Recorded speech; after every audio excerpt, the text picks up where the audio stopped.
Hello everyone, good morning, welcome back to my channel. Arpi Ghosh চ্যানেলের পক্ষ থেকে চলে আসছে নতুন একটা ভিডিও নিয়ে। তো কেমন আছো তোমরা সবাই? আশা করছি সবাই খুব ভালো আছো। আজকে রেডি হয়ে বেরিয়ে পড়েছি, আর বাড়িতে গাড়িও এসছে। তবে না, আজকে আর আমি কোথাও যাচ্ছি না। আজকে পাড়ার কালী পুজোর বিসর্জনে যাব, পাড়াতেই থাকবো। তবে এই গাড়িটা কেন এসছে সেটা একটু বলে দিই। আমার জেঠুর মেয়ে, মানে আমার বুলটি দিদির তো সামনে বিয়ে, তোমরা সবাই জানো। আর বুলটি দিদির নিজের মেজো মামা মারা গেছে। মানে একটা গুড নিউজও আছে, একটা ব্যাড নিউজ আছে। গুড নিউজটা তো অনেকদিন আগে থেকেই তোমরা জানতে পারছো যে দিদির বিয়ের গুড নিউজটা কিন্তু তোমরা অনেক আগেই পেয়ে গেছো। তবে এই ভিডিওটাতে যেই ব্যাড নিউজটা, সেটা হলো দিদির নিজের মেজো মামা মারা গেছে। এবার অনেকেই আমার কাছে জানতে চেয়েছো যে তোমার দিদির বিয়ের ডেটটা ঠিক কবে। অনেক দিন ধরেই তো শুনছি যে বিয়ে, হ্যাঁ বিয়ে। অবশ্যই এই ভিডিওতে ডেটটা বলে দেবো। তবে আপাতত কোথায় আছি সেটা একটু তোমাদেরকে বলে দিই। আপাতত আছি আমার পাড়ার স্কুল মাঠে, যেখানে আর কি কালী পুজোর অনুষ্ঠানটা হচ্ছিল। আর বললাম তো যে কালী পুজোর বিসর্জনে যাব, সেই জন্য সেজেগুজে এসেছিলাম একটু এইখানে আনন্দ করব। তো আমি আছি, আমার সাথে আমার অনেক বান্ধবীরা আছে বা আমার পাড়ার মেয়েরা আছে।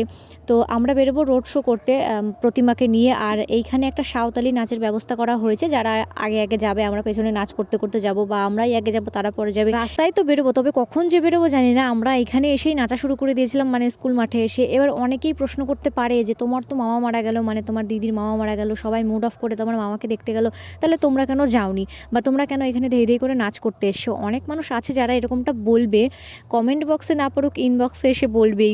তো তাদের উদ্দেশ্যে আলাদা করে বলে রাখা যে এই যেই ভিডিওটা দেখছো আমরা নাচ করেছি, এই সমস্ত কিছুর পরে কিন্তু জানতে পারি যে হ্যাঁ মামা মারা গেছে বা কিছু। এটা কিন্তু সেই কালী পুজোর ভিডিও। তবে ভিডিওটা ছাড়তে লেট হয়ে গেলেও এই সমস্ত ঝামেলার জন্যই, যে মামা মারা গেছে, আবার বাড়িতে দিদির বিয়ে। আমার দিদির বিয়ে কিন্তু বাকি আছে মাত্র আর 12 থেকে 13 দিন, আর এরই মাঝখানে মামা মারা গেল। তো আমরা যেই 10 দিনের খরচটা হবে মামার মারা যাওয়ার, সেখানেও কিন্তু যেতে পারবো না। বা 13 দিনের যে অনুষ্ঠানটা হবে তার পরের দিনই আমার দিদির বিয়ে হচ্ছে, তাহলে সেটাতেও আমরা কি করে যাই বলো? বিয়ের আগে তো বাড়িতে প্রচুর কাজ থাকে বা অনেক নিয়মকানুন থাকে, সেটার মধ্যে আর যাওয়া হবে না। আর এদিকে কিন্তু 3 দিন পার হলে দাদা আর দিদি শুদ্ধ হতে পারবে, তাছাড়া 3 দিন মানতে হবে।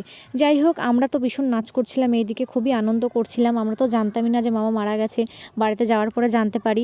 তোমরা কালী পুজোতে কারা কারা কোথায় গেছিলে বা কারা কেমন আনন্দ করছো সেটা অবশ্যই কমেন্টে জানিও। এই পুরো ভিডিওটা কেমন লাগছে অবশ্যই কমেন্টে জানিয়ে যাবে। এবার ভিডিওটা কন্টিনিউ করতে করতে সেই সমস্ত মানুষের প্রশ্নের উত্তর দেবো যারা আমাকে কমেন্ট বক্সে না পড়ুক ইনবক্সে অন্তত জিজ্ঞাসা করেছে যে তোমার দিদির বিয়ে কবে। অনেক দিন ধরেই তো ভিডিও দেখছি। তো বিশ্বাস করো, দিদির বিয়ের ভিডিওটা হয়তো বা তোমরা দেখছো বা হয়তো বা শুনছো যে দিদির বিয়ে, তবে দিদির বিয়ের এখনও প্রচুর শ্যুট রয়েছে যেগুলো দেওয়া হয়নি। একে একে আস্তে আস্তে সমস্ত ভিডিওগুলো কিন্তু পোস্ট করব। তোমরা প্লিজ একটু ধৈর্য ধরে দেখো আর পাশে থেকেও সাপোর্ট করো। তো এরই মাঝখানে আর একটা কথা বলে রাখি যে বুলটি দিদির কিন্তু বিয়ে, এটা কিন্তু লাভ ম্যারেজ হচ্ছে। কয়েক বছরের লাভ ছিল তাদের, কয়েক বছরের লাভ ছিল সেটা কিন্তু পরের ভিডিওতে বলবো। তার কারণ আরও ভিডিও আসছে, বিয়ের ভিডিও তো এখনও বাকি আছে, আরও অন্যান্য অনেক ভিডিও বাকি আছে, সেগুলোতে বলবো। আর এতদিন ধরে ফেসবুকে দেখতাম যে কোনো ছেলের বা কোনো মেয়ের আর কি ভালোবাসার পূর্ণতার ভিডিওগুলো দেখতাম, খুবই ভালো লাগতো। তো আমি নিজেও সেই ভিডিও দেবো কিছুদিন বাদে, তবে নিজের জন্য না, দিদির জন্য দেবো। ভিডিওটা কেমন হতে চলেছে সেটা কিন্তু তোমরা আন্দাজি করতে পারছো। যাই হোক, এর আগে যখন ফেসবুকে আমার অঙ্কনা দিদির অ্যানিভার্সারির পুরো ভিডিওটা দিয়েছিলাম, তোমরা কিন্তু প্রচুর ভালোবাসা দিয়েছিলে, সেইখানে প্রচুর সাপোর্ট করেছিলে। তো আশা করব বুলটি দিদির ক্ষেত্রেও যেন সেটা হয়, তোমরা সেই রকমভাবেই সাপোর্ট করো বা ভালোবাসা দাও, শেয়ার করো। আমার নিজের দিদি মানে অঙ্কনা দিদি, সেও কিন্তু লাভ ম্যারেজ করে বিয়ে করেছে। আমার দিদির লাভটা ইজি ছিল, লাভ ইজি বলা চলে না, তবু তার বিয়েটা খুবই ভালো করে হয়েছে, বা আমাদের পারিবারিক দিক থেকে খুব একটা অসুবিধা হয়নি।